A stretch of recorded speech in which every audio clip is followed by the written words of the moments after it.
সন্ত্রাসীদেরকে বলবো এটা গুজরাট নয়, এটা বাংলাদেশ।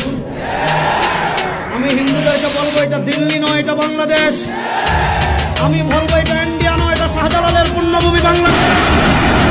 এখানে আপনি আমার ভাইকে পিটিয়ে মারবেন আর পূজার নামে দেশি অস্ত্র আমাদেরকে দেখাবেন।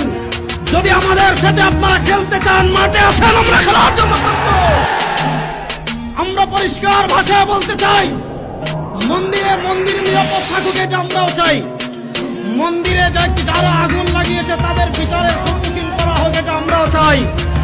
কিন্তু আমার নিরীহ মুসলমানদেরকে যারা ঘন্টার পর ঘন্টা বন্দি রেখে তাদেরকে যারা পিটিয়ে শাহাদাত বরণ করেছে, মনে রাখবেন মুসলমানের রক্ত পান করে পৃথিবীর কেউ নিরাপদ থাকতে পারে নাই, আপনারাও পারবেন না। এই রক্ত কথা বলবে ইনশাআল্লাহ। সংগঠনের ব্যানার আমাদের একজন মুসলিম অ্যাডভোকেট ভাইকে